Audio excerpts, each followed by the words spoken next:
Agar ibadahmu benar, ulama menyebutkan paling tidak ada 5 hal, ya, tangga yang perlu kita lalui. Yang pertama, ilmui ibadah kita, ya. Artinya kita pelajari praktek-prakteknya sudah sesuai dengan apa yang diajarkan oleh Rasul, diajarkan oleh para ulama kita. Yang kedua, ikhlas, ya. Dan ikhlas ini tidak semata-mata di lisan saja, tapi kita latih karena dia amalul qalbi. Ikhlas itu amalan hati, ya, bukan amalan jawareh. Maka dia perlu dilatih, ya, perlu terus kemudian dididik, ditarbiyah agar dia betul-betul tulus kepada Allah Subhanahu wa taala.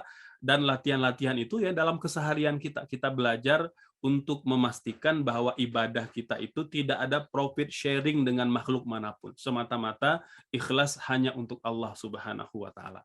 Yang ketiga, ibadahlah dengan cara yang terbaik yang mampu kita lakukan. Ya, meskipun dalam ibadah itu ada rukhsah, ada keringanan, ya. Kita boleh menjama, kita boleh mengqashar, kita boleh tidak puasa, ya.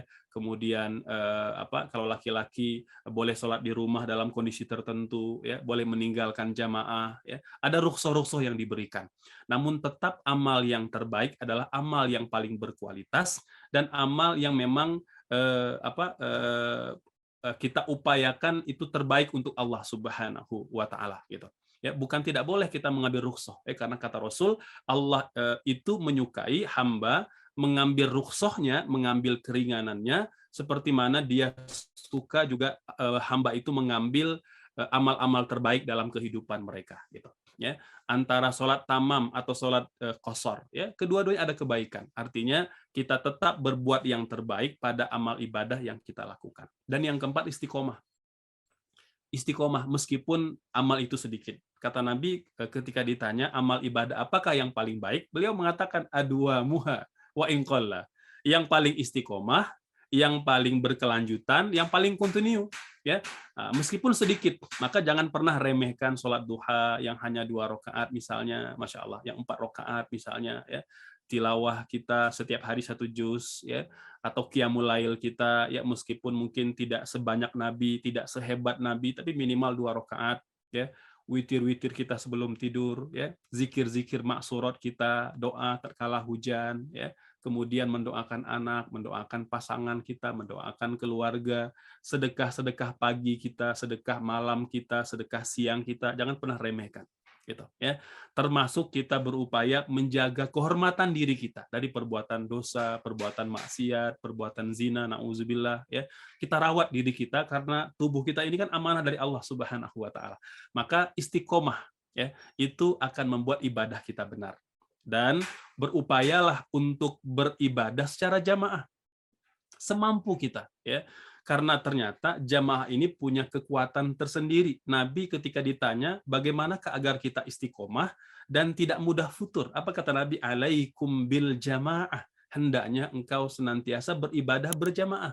Makanya kita lebih bersemangat kalau sholat berjamaah, tilawah berjamaah, ya, sedekah berjamaah, ya, berbuat kebaikan berjamaah. Ya. Artinya melakukan kebaikan itu secara berjamaah. Wa ta'awanu 'alal birri wat taqwa wa la ta'awanu 'alal itsmi wal 'udwan gitu.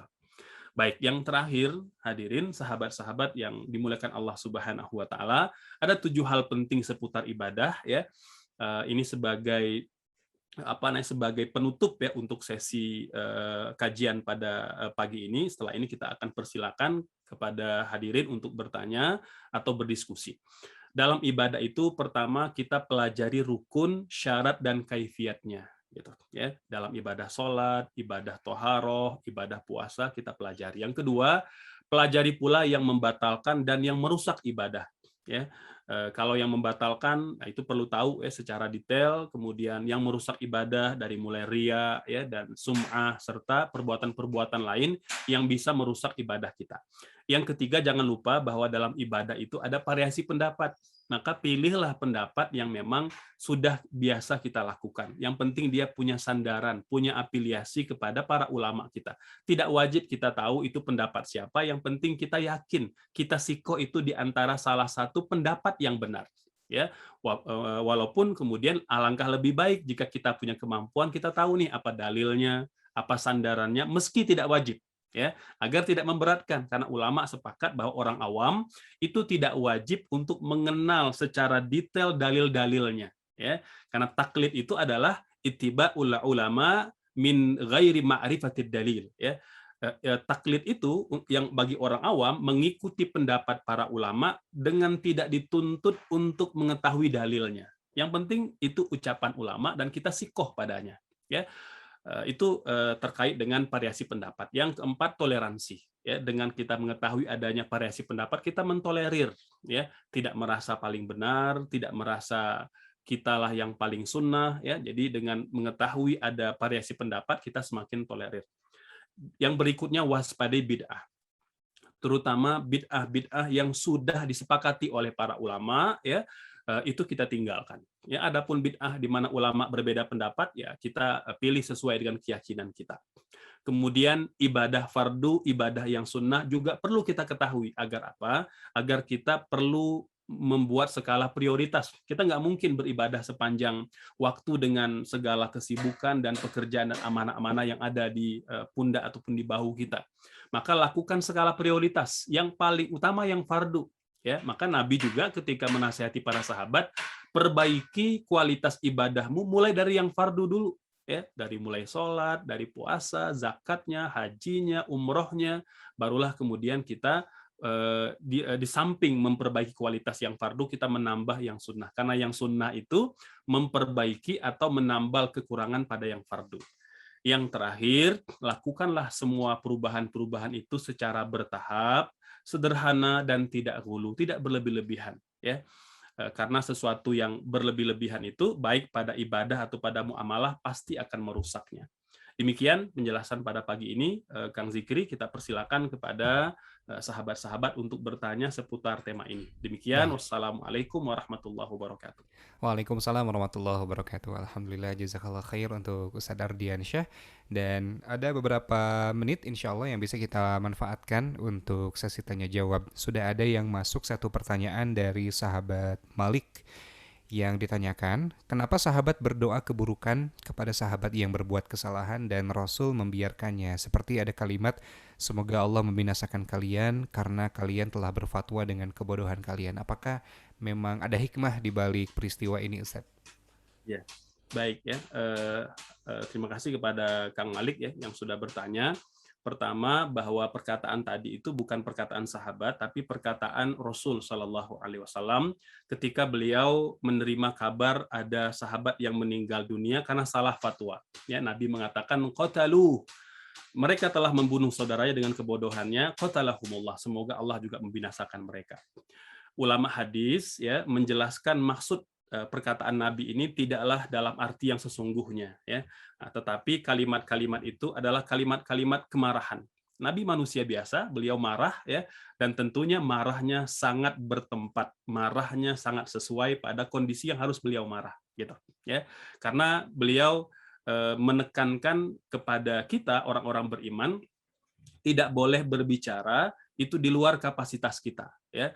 Karena kalau kita berbicara di luar kapasitas kita, di luar keilmuan kita, maka lebih banyak mudorot, lebih banyak keburukan daripada maslahatnya, gitu. Maka Nabi, kata para ulama tadi, dengan kata-kata qatalahumullah itu tidak sesungguhnya, ya. Jadi dia hanya majazi saja, ya. Jadi ingin menunjukkan bahwa kalian jangan berbuat seperti itu, gitu. Ya, karena tentu ya kita meyakini bahwa Rasul tidak pernah berkata-kata dengan nafsunya. Wa ma yantiqu 'anil hawa in huwa illa wahyu yuha, ya. Kalimat itu direkam oleh para ahli hadis, tentu diketahui oleh Rasul Shallallahu Alaihi Wasallam bahwa ucapan beliau akan ditiru, akan diikuti serta menjadi teladan, gitu. Maka ulama hadis itu punya kaidah bahwa kalau kalimat-kalimat doa seperti ini, gitu ya, yang secara tekstual, secara zahir seolah-olah mendoakan keburukan, itu bukanlah makna yang sesungguhnya. Laisa ma'nahu zahir, gitu ya. Bukan makna zahir, tapi sebagai bentuk kemarahan, sebagai bentuk kemurkaan karena ada orang berbicara tanpa ilmu. Kan dalam Quran juga Allah mengatakan wala takfu ma laisa laka bihi ilmun, ya. Inna sam'a wal basara wal fuada kullun ulaika anhu kana mas'ula, ya. Jangan pernah berbicara di luar kapasitas kita. Jangan pernah berbicara di luar keilmuan kita. Mengapa? Karena kata Allah, sesungguhnya pendengaran, penglihatan, dan hati kita akan dimintai pertanggungjawaban oleh Allah Subhanahu wa taala gitu, ya. Nah, jadi ini terkait dengan doa tadi itu tidak tidak secara zahir ya bermakna doa untuk keburukan, tapi ingin memberi peringatan keras kepada sahabat tadi dan kepada seluruh kaum muslimin ya sampai akhir zaman bahwa tidak boleh kita berbicara tanpa ilmu. Wallahu a'lam. Baik, alhamdulillah. Penegasan berarti ya, Masya Allah.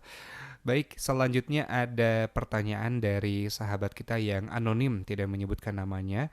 Ustadz, seberapa banyak tilawah harian yang wajar untuk kami sebagai pekerja katanya? Dan bagaimana praktiknya agar bisa tadabbur Quran secara rutin, lalu juga mempelajari sirah nabawiyah, dan juga sunnah sebagai panduan dalam beramal dalam konteks kerja full begitu ya. Khawatirnya waktunya ini yang serba terbatas. Bagaimana Ustadz? Ya, baik hadirin, sahabat-sahabat yang dimuliakan Allah, Masya Allah ya. Jadi pertanyaan yang luar biasa, ini sebagai muhasabah untuk kita semua gitu.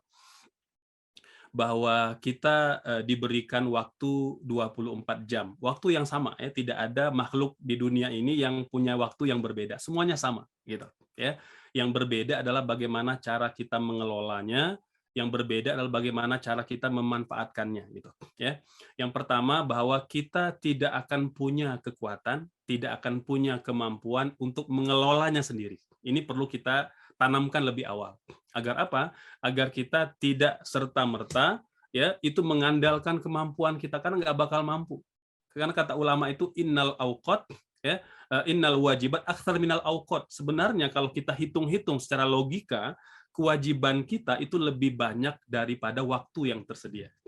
Maka apa yang perlu kita lakukan? Nabi mengajarkan kepada sahabatnya, setiap hari jangan lupa berdoa. Apa doanya? Kita udah hafal insya Allah, hanya mungkin kita perlu hayati dan perlu maknai benar-benar doa tersebut agar dia menjadi kekuatan, ya, menjadi power dalam aktivitas kita. Apa kata Nabi? Meminta kepada Allah, Allahumma a'inni ala dzikrika wa syukrika wa husni ibadatika, ya Allah, tolonglah aku ya ala dzikrika untuk selalu ingat padamu ya wa syukrika bersyukur padamu wa husni ibadatika dan memperbaiki ibadahku kepadamu gitu. Jadi ini doa Nabi ajarkan kepada para sahabat untuk diamalkan setiap hari ya. Nabi berpesan bacalah doa ini setiap hari ya.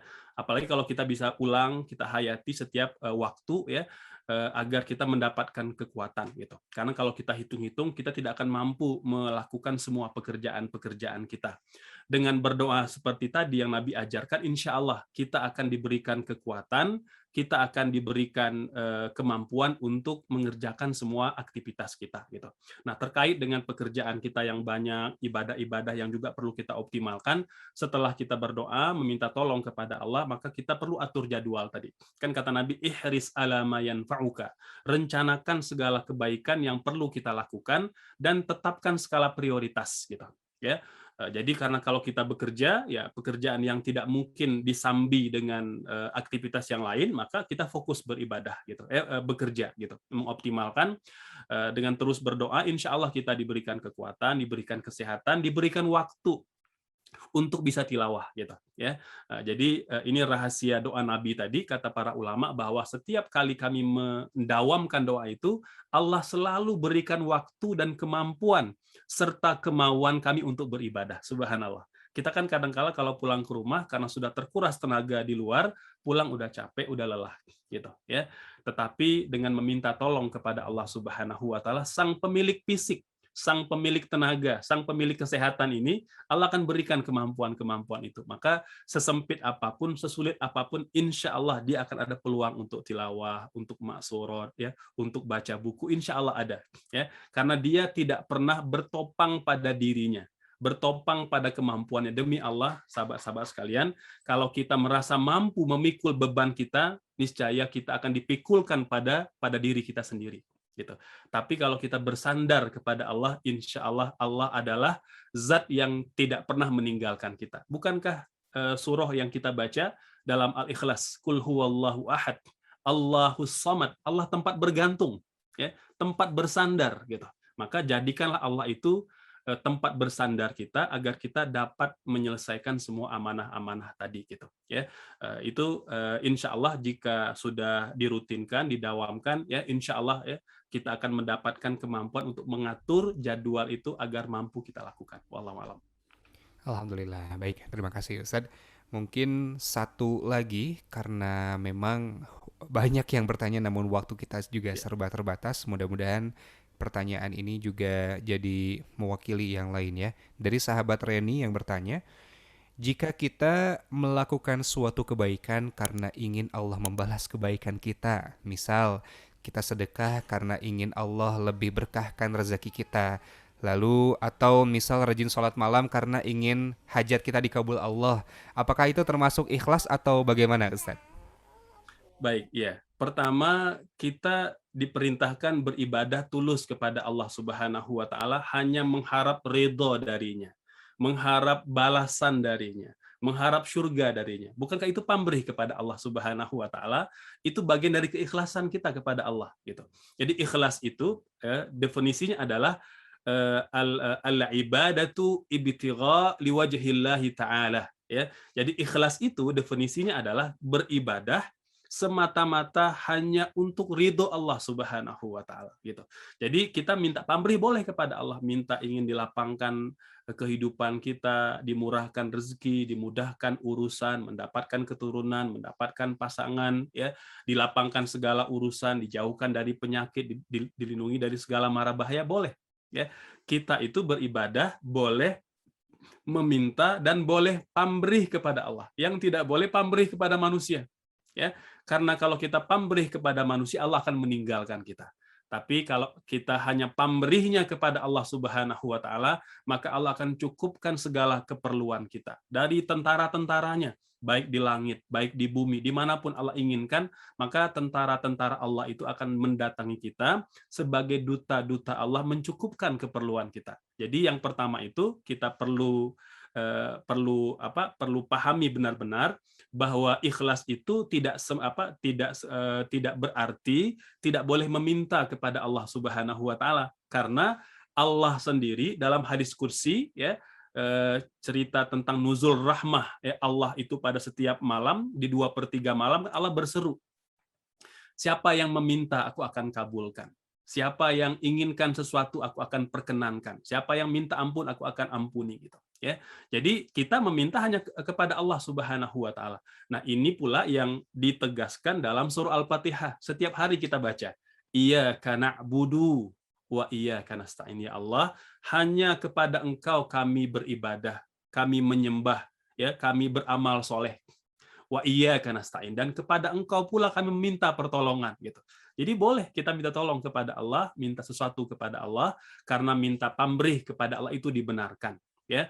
Adapun para ulama itu kan mereka tafawud, ya, orang-orang soleh, wali-wali itu kan ada perbedaan pada level keberserahan mereka kepada Allah. Ada yang memang bahkan tidak berharap sama sekali balasan dari Allah Subhanahu wa taala untuk kehidupan dunia mereka. Yang penting Allah ridho, ya. Yang penting Allah ridho, yang penting Allah itu menyukai perbuatannya, maka dia tidak peduli dengan selain itu gitu. Nah, manusia tentu tidak sama dalam memahami hal ini. Namun secara umum bahwa meminta, ya, pamrih kepada Allah itu diperbolehkan, baik untuk urusan akhirat ataupun untuk urusan dunia. Insya Allah itu juga menjadi bagian dari keikhlasan kita kepadanya. Baik, Masya Allah ya, pamrih kepada Allah mah boleh, kalau kepada manusia itu yang tidak boleh ya. Betul, betul. Masya Allah. Jazakallah khair Ustadz, dan sebetulnya masih banyak pertanyaan namun mohon maaf perlu kita cukupkan. Mudah-mudahan di lain kesempatan kita bisa mengakomodir pertanyaan yang lain, dan mohon izin Ustadz sebelum ditutup mohon berkenan untuk memimpin doa terlebih dahulu. Ya. Silahkan. Baik, hadirin, sahabat-sahabat keluarga Syamil Group yang dimuliakan Allah, di penghujung majelis ilmu pada pagi ini, ya, kita tabarukan meminta keberkahan dari pertemuan ini, bertawasul dengan amal soleh pagi ini. Kita berharap semoga Allah mengampuni dosa-dosa kita, mengampuni dosa pasangan kita, orang tua kita, anak-anak kita, mengampuni dosa sahabat-sahabat kita, para pemimpin dan para guru-guru kita. Semoga Allah senantiasa memberikan taufik, hidayah kepada kita semua, dan kita juga tak henti-hentinya berdoa, meminta perlindungan dari segala jenis penyakit, mara bahaya ataupun bencana, dan kita berharap senantiasa diberikan husnul khotimah, ya, kehidupan yang mulia ataupun kematian yang syahid di jalan Allah Subhanahu wa taala. Amin amin ya rabbal alamin. Auzubillahi minasyaitonir rajim. Bismillahirrahmanirrahim. Hamdan na'imin hamdan syakirin hamda yuwafi ni'amahu yukafi mazidah. Ya Rabbana lakal hamdu kama yanbaghi li jalali wajhika wa azimi sultanik. Allahumma salli ala Muhammad wa ala alihi wa sahbihi wa sallim. Allahumma a'inna ala dzikrika wa syukrika wa husni ibadatika. Allahumma a'inna ala dzikrika wa syukrika wa husni ibadatika. Allahumma a'inna ala dzikrika wa syukrika wa husni ibadatika. Allahumma ighfir lana dzunubana wa liwalidina warhamna warhamhum kama rabbawna shaghira. Rabbana zalamna anfusana wa illam taghfir lana wa tarhamna lanakunanna minal khasirin. Allahumma inna nas'aluka salamatan fid din wa afiyatan fil jasad wa ziyadatan fil ilmi wa barakatan fil rizki wa taubatan qabla al maut wa rahmatan indal maut wa maghfiratan ba'dal maut. Allahumma hawwin alaina bisakaratil maut wan najata minan nar wal afwa indal hisab. Allahumma inna na'udzubika minal barasi wal jununi wal juzami wa min sayil asqami ya arhamar rahimin. Rabbana hab lana min azwajina wa zurriyatina qurrata a'yun waj'alna lil muttaqina imama. Rabbana atina fid dunya hasanah wa fil akhirati hasanah wa qina adzabannar. Wa sallallahu ala sayidina Muhammad wa ala alihi wa sahbihi wa sallim. Subhana rabbika rabbil izzati amma yasifun. Wassalamun alal mursalin walhamdulillahi rabbil alamin. Demikian Kang Zikri dan sahabat-sahabat sekalian, mohon pamit. Wassalamualaikum warahmatullahi wabarakatuh. Waalaikumsalam warahmatullahi wabarakatuh. Alhamdulillah.